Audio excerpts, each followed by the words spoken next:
வணக்கம். Welcome to MST creations. இன்னைக்கு நம்ம பார்க்க போகிறது தட்டைப்பயிறு குழம்புங்க. நாங்கள் தட்டைப்பயிறு கத்திரிக்காய் குழம்புன்னு சொல்லுவோம். பார்த்தீங்கன்னா ஃபஸ்ட்டு இந்த மாதிரி தட்டைப்பயிரை முங்குற அளவுக்கு தண்ணி வச்சுட்டு ஒரு நாள் நைட்டு ஃபுல்லாக ஊற வைக்கணுங்க. தட்டைப்பயிரை நைட் ஃபுல்லாக ஊற வச்சதுக்கப்புறம் நல்லா வாஷ் பண்ணிவிட்டு பாருங்கள், இது மாதிரி வந்துடும். உங்களுக்கு நல்லா வெந்து கிடைக்கணும். அந்த மாதிரி ஒரு 4 விசில் இந்த தட்டைப்பயிறு முங்குற அளவு தண்ணி இது மாதிரி ஊற்றி உப்பு போட்டு ஒரு 4 விசில் மட்டும் இதை வச்சு எடுத்துக்கிறேன். எனக்கு நல்லா இது வந்து பாருங்கள் வெந்து கிடச்சிருக்கு. முத்தினாலே உங்களுக்கு தெரியும், இந்த மாதிரி மசியணும். அந்தளவுக்கு வேக வச்சு 4 விசில் விட்டு குக்கரில் வேக வச்சு எடுத்து வச்சுக்கிறேன். மெயின் இன்க்ரீடியண்ட்டு இந்த தட்டைப்பயிறு தான். சரிங்களா? தட்டைப்பயிறு குழம்பு வைக்கிறப்போ நம்ம நாட்டு காய்கறிகள் தான் யூஸ் பண்ணணுங்க. அதுக்கு ஃபஸ்ட்டு நான் முருங்கைக்காய் எடுத்துருக்கிறேன். பாருங்கள், முருங்கைக்காய் ஒரு 2 காய் எடுத்திருக்கேன். அப்புறம் ஒரு 5 கத்திரிக்காய் எடுத்து வச்சுருக்கேன். அப்புறம் ஒரு கை அளவு, நல்ல ஒரு கை அளவுக்கு சின்ன வெங்காயம் முறிச்சு வச்சுருக்கேன். ஒரு 10லேருந்து 15 நம்பர் எடுத்துக்கோங்க. அப்புறம் பூண்டு பல் ஒரு 5 வச்சுருக்கேன். 5 பூண்டு பல் வச்சுருக்கேன். அப்புறம் 2 சின்னதாக இருக்கிறதுனால ஒரு 2 தக்காளி, பெரிய தக்காளியாக இருந்தால் 1 கூட போதும் உங்களுக்கு. கருவேப்பிலை தாளிக்கிறதுக்கு, அப்புறம் கொத்தமல்லி இலைகளை தாளிக்க வச்சுருக்கேன். இதில் இந்த தேங்காயில் வந்து நான் ஒரு அரை மூடி மட்டும் எடுத்து அரைச்சி வச்சுக்க போகிறேங்க. குழம்பு திக்னஸ் கொடுக்கும், நல்லது தேங்காய் யூஸ் பண்ணுறது. தாளிக்கிறதுக்கு பார்த்தீங்கன்னா ஃபஸ்ட்டு கிரவுண்ட்நட் ஆயில் யூஸ் பண்ணுறேன். கடலை எண்ணெய், செக்கில் ஆட்டின கடலை எண்ணெய் வந்து ஒரு 3 டேபிள் ஸ்பூன் யூஸ் பண்ணிக்கிறேன். அப்புறம் கடுகு அரை ஸ்பூன், சீரகம் அரை ஸ்பூன்,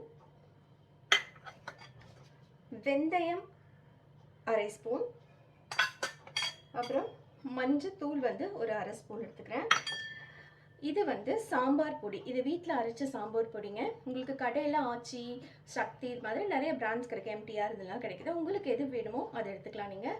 இந்த சாம்பார் பொடி வந்து நான் அந்த டேபிள் ஸ்பூனில் நல்லா இப்படி அள்ளி ஒரு 3 டேபிள் ஸ்பூன் எடுத்து வச்சுருக்கேன். ஓகே. அப்புறம் பெருங்காயம் தாளிக்கிறதுக்கு யூஸ் பண்ண போகிறோம். இப்போது இந்த குழம்பு எப்படி பண்ணுறது அப்படிங்கிறத நம்ம பார்க்கலாம். மாதிரி ஸ்டவ் ஆன் பண்ணிவிட்டு ஒரு நல்ல ஒரு கடாய் வச்சுக்கலாம். நான் மண் பாத்திரத்தில் எதுக்கு சமைக்கிறேன் அப்படின்னு பார்த்தீங்கன்னா, இது வந்து டேஸ்ட்டும் ரொம்ப நல்லா கொடுக்கும். அதே சமயம் நம்ம ஹெல்த்துக்கு வந்து ரொம்ப ரொம்ப பெனிஃபிட்டான ஒரு விஷயங்க.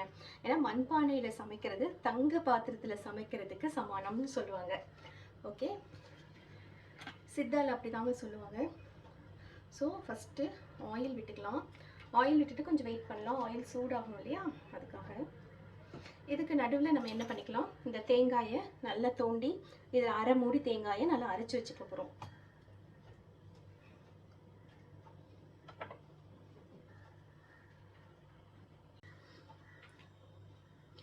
சொல்ல மறந்துட்டு பாருங்க, இது மாதிரி புளி வந்து ஒரு சின்ன எலுமிச்சை அளவு போதும் நம்மளுக்கு.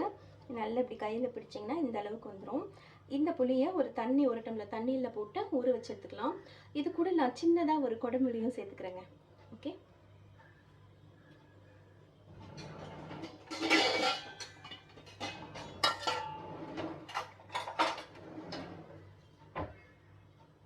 இப்போ எண்ணெய் வந்து கொஞ்சம் நல்லா காஞ்சிருச்சு. இந்த ஸ்டேஜில் வந்து நம்ம கடுகு போட்டுக்கலாம். கடுகு நம்ம ஆட் பண்ணிக்கலாம்.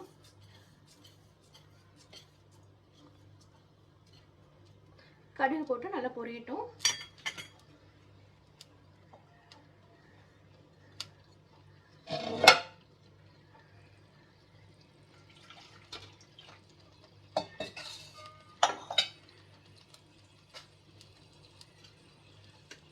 பாருங்க, புளியை இது மாதிரி தண்ணியில் போட்டு கரைச்சி எடுத்துக்கலாம். கொடம்புளி வந்து கரைக்க முடியாது, அதனால ஜஸ்ட் நான் அப்படியே போட்டுருவேன். தாளித்து முடிச்சுட்டு குழம்பு ஆட் பண்ணுறப்போ. சரிங்களா?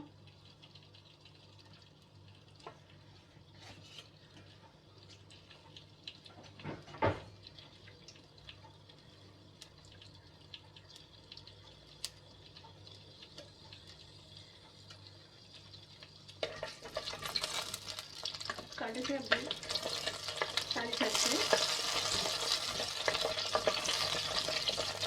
குழம்புல சேர்க்கறது உடம்புக்கு ரொம்ப நல்லதுங்க. இப்போ நம்ம சீரகத்தை அப்படி ஆட் பண்ணுறோம். நல்லா பொரியுது பாருங்க. இப்போ நம்ம வெந்தயத்தை ஆட் பண்ணிடலாம்.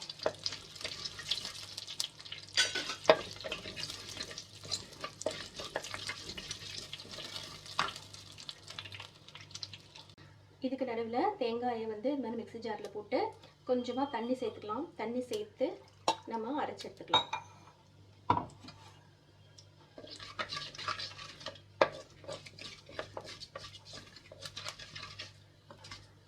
வெந்தயம் பொரிஞ்சிச்சுங்க. இப்போ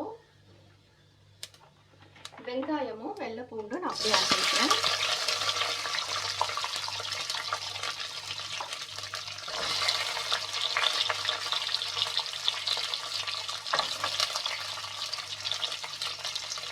பூண்டை வந்து அறுத்து போட்டுக்கிறேங்க.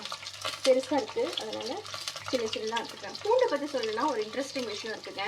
இங்கே கிடைக்கிற பூண்டெல்லாம் வந்து மலை பூண்டு கிடையாது. கொடைக்கானலில் கிடைக்கிது பார்த்தீங்களா பூண்டு, அதுதான் ரொம்ப மெடிசினல் வேல்யூ இருக்கிற பூண்டு. ஸோ யாராவது கொடைக்கானலில் இருக்கீங்கன்னா ரொம்ப லக்கி அந்த பூண்டு கிடைக்கிறதுக்கு. இல்லைன்னா அது வாங்கி பயன்படுத்த முடிஞ்சாலும் நீங்கள் வாங்கி பயன்படுத்தலாம். அது ஹெல்த்துக்கு வந்து ரொம்ப பெனிஃபிஷியலாக இருக்கும்.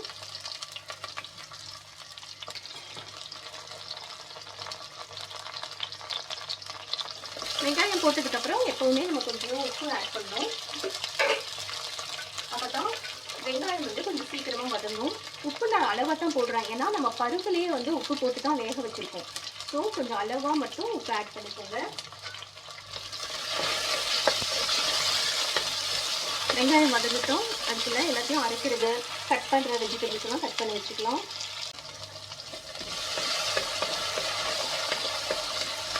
வெங்காயம் பாதி வதங்கிடுச்சுங்க, இன்னும் கொஞ்சம் வதங்கட்டும்.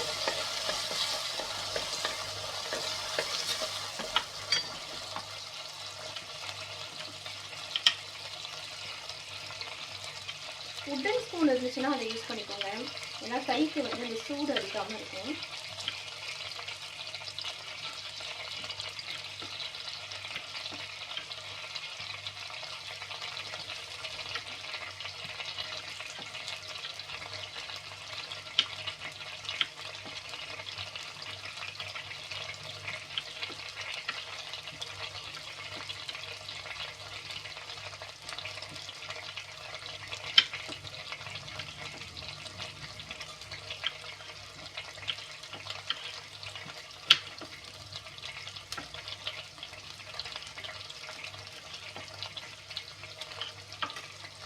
இப்போ நம்ம தக்காளி ஆட் பண்ணிக்கலாம். 2 தக்காளி கட் பண்ணி வச்சுருந்தோம் இல்லையா, அதை நம்ம ஆட் பண்ணி வதக்க போகிறோம்.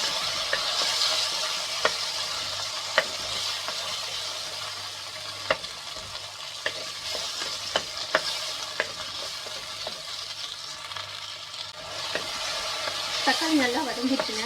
இப்போ இது கொஞ்சம் டைம் கொடுக்கணும் வதங்கிறதுக்கு, சரியா? நம்ம கருவேப்பிலையை ஆட் பண்ணிக்கலாம். ஒரு கொட்டை கருவேப்பிலை ஆட் பண்ணிக்கலாம். கருவேப்பிலை வீட்டில் மரம் இருந்துச்சுன்னா அழகாக பறித்து ஃப்ரெஷ்ஷாக ஆட் பண்ணிக்கோங்க. இன்னும் ட்ரைடாக கொஞ்சம் இருந்தாலும் பரவாயில்ல, அதோட சத்து போகாது. நீங்கள் அதையும் ஆட் பண்ணிக்கலாம். கருவேப்பிலை ஆட் பண்ணதுக்கப்புறம் நம்ம கொஞ்சம் மஞ்சத்தூள் மட்டும் ஆட் பண்ணலாம். மஞ்சத்தூள் போட்டாச்சு. இப்போது பெருங்காயம் கொஞ்சம் ஆட் பண்ணிக்கிறேன். ஒரு 1/2 ஸ்பூன் அளவுக்கு பெருங்காயம் ஆட் பண்ணிக்கோங்க. நான் எல்ஜி பெருங்காயம் தான் யூஸ் பண்ணுறேன். உங்களுக்கு கட்டி பெருங்காயம் இருந்தால் அது கூட நீங்கள் போட்டுக்கலாம். இப்போ காய் போட்டுக்கலாங்க. கத்திரிக்காயும் முருங்கைக்காயும் நான் போடுறேன்.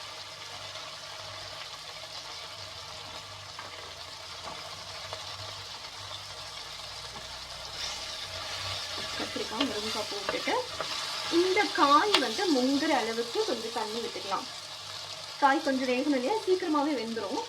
ஸோ இந்த காய் கொஞ்சமாக தான் ஊற்றுறேன் தண்ணி, பாருங்கள். முங்குற அளவுக்கு ஊற்றிட்டு இதை ஒரு மூடி போட்டு மூடி வச்சிடலாங்க. அப்போ தான் சீக்கிரமாக வேகும். நான் மூடி போட்டு மூடி வச்சிடறேன். ஓகே, காய் வெந்ததுக்கப்புறம் பார்க்கலாம். மூடியை திறந்து பார்க்கலாம் காய் வெந்திருக்கா அப்படின்ட்டு. நல்லா வெந்திருக்குங்க காய், பாருங்க. நல்லா வெந்திருக்கு, பார்த்தாலே தெரியுது. நீங்கள் இது மாதிரி எடுத்து இப்படி அமுத்தி கூட நீங்கள் பார்த்துக்கலாம். இப்படி அமுத்தி பார்த்தீங்கன்னா உங்களுக்கு காய் வெந்திருக்கா இல்லையான்றது தெரிஞ்சிடும். இப்போ வந்து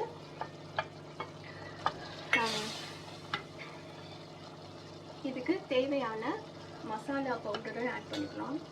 மசாலா போட்டு என்ன சாம்பார் பொடி தான், இது 3 டேபிள் ஸ்பூன் சொல்லியிருந்தாங்க இல்லையா, அதை அப்படி போட்டுக்கலாங்க. இப்போ காய் வெந்ததுக்கப்புறம் சாம்பார் பொடி ஆட் பண்ணிக்கலாம். அதை ஒரு 2 திருப்புங்க, எல்லா காய்களையும் அப்படி கோட் ஆகிற மாதிரி திருப்பிட்டு, இப்போது வா பாருங்க நல்லா இருக்குல்ல.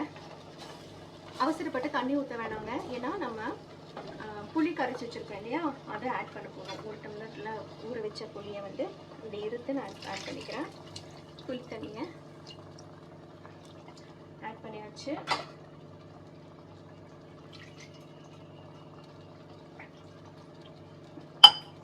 இது கூடவே நம்ம அரைச்சி வச்சுருக்கோம் இல்லையா அந்த தேங்காய் விழுது, அதையும் ஆட் பண்ணிக்கலாம்.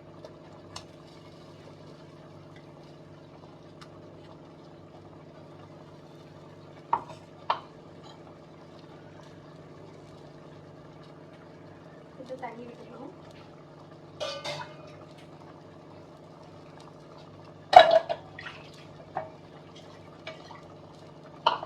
கடைசியாக இருக்கிறத தேங்காய் விட்டு தண்ணி கொஞ்சம் விட்டு அரிசி அதை ஊற்றுறேன். இப்போது நல்லா கலந்துக்கலாங்க. ஓகே, இப்போ தான் நம்ம வந்து பருப்பு தண்ணியோடு சேர்ந்த, இப்போ நம்ம ஒரு இந்த குக்கரில் வேக வச்சு எடுத்துருக்கோம் இல்லையா, இதோட சேர்ந்து தண்ணியோடு சேர்த்து, தண்ணி வேஸ்ட் பண்ணாமல் எல்லாத்தையுமே நம்ம ஊற்றிடலாம்.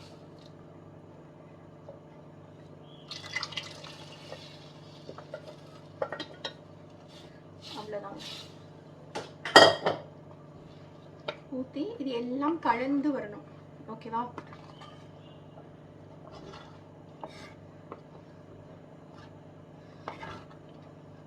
இப்போ வந்து நீங்கள் உப்பு சரியாக இருக்கா, புளிப்பு சரியாக இருக்கா அப்படிங்கிறத, காரம் சரியாக இருக்கா அப்படிங்கிறத செக் பண்ணிக்கணும்.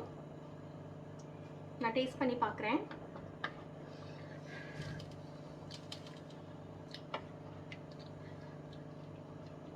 பர்ஃபெக்டாக இருக்குங்க, எல்லாமே ரொம்ப கரெக்டாக இருக்குது. இப்போது புளிப்பு அதிகமாக இருந்தால் கொஞ்சம் தண்ணி சேர்த்துக்கோங்க, காரம் அதிகமாக இருந்துச்சுன்னா தண்ணி கொஞ்சம் சேர்த்துக்கலாம், புளிப்பு அதிகம்னா கொஞ்சம் காரமும் சேர்த்துக்க வேண்டியிருக்கும். ஆனால் இப்போ எல்லாமே பர்ஃபெக்டாக இருக்குது. ஸோ இந்த குழம்பு வந்து நல்லா ஒரு 2 கொதி கொதிச்சு வரட்டுங்க, அது வரைக்கும் மூடி வச்சிடலாம். இந்த டைமில் நம்ம சொல்ல மறந்துட்டேன், இந்த கொடாம்புளி இது வந்து நான் ஏன் யூஸ் பண்ணுறேன் அப்படின்னா, எல்லாருமே ரொம்ப கொஞ்சமாங்க இத்தினூண்டு மட்டும் யூஸ் பண்ணிக்கிறேன், அப்படி போட்டுறேன் நான், அது வெந்து போயிடும். கொடாம்புளிங்கிறது கார்சினியா கம்போஜியான்னு சொல்லுவாங்க, வெயிட் ரிடக்ஷனுக்கு நல்லதுன்னு சொல்லுவாங்க. இதை வெறும் தண்ணியில் போட்டு நல்லா கொதிக்க வச்சு காலையில் லைட்டாக உப்பு போட்டு காலையில் குடிச்சிட்டோம்னா நம்ம ஃபேட் எல்லாம் லாஸ் ஆகும். ஓகேவா? அதாவது கெட்ட கொழுப்புக்களை கரைக்கும்னு சொல்லுவாங்க. முக்கியமாக மீன் குழம்புக்கு இந்த கொடாம்புளி யூஸ் பண்ணி கேலைட்ஸ் எல்லாம் வைப்பாங்க, அவ்வளோ நல்லா இருக்குங்க. நான் வந்து எனக்கு கொடாம்புளியை வந்து ஒரு மாதிரி இருக்கும், கொஞ்சம் பெருசாக, நீ பாருங்க இப்படி இருக்கும், ஸ்பைரெல்லாம் பெருசாகவே இருக்கும். நான் இதை கட் பண்ணி ஒரு ஜாரில் போட்டு வச்சுருக்கேன். எனக்கு எப்போல்லாம் அந்த குழம்பு இந்த புளி ஆட் பண்ணுற டைமில் இதில் ஒரு பிஞ்சு நான் ஆட் பண்ணிப்பேங்க, அவ்வளோதான், ஹெல்த் பெனிஃபிட்காக. ஓகே, இதை மூடி வச்சு ஒரு 2 கொதி வரட்டும், அது வரைக்கும் வெயிட் பண்ணலாம். பாருங்கள், இப்போ குழம்பு நல்லா கொதி வந்துருச்சு, எனக்கு தேவையான கன்சிஸ்டன்சியில் இந்த குழம்பு இருக்குது. ஸோ இப்போது நம்ம ஸ்டவ் ஆஃப் பண்ணிடலாம். நம்ம தட்டைப்பயிறு கத்திரிக்காய் முருங்கைக்காய் குழம்பு ரெடி. சூடான சாதத்தில் இதை வச்சு நீங்கள் சாப்பிட்லாம். ரொம்ப டேஸ்டியான ஒரு குழம்பு ரெசிபிங்க அது. நீங்கள் ட்ரை பண்ணி பார்த்துட்டு உங்களுக்கு பிடிச்சிருந்தா please like, share and subscribe to MST Creations. நன்றி.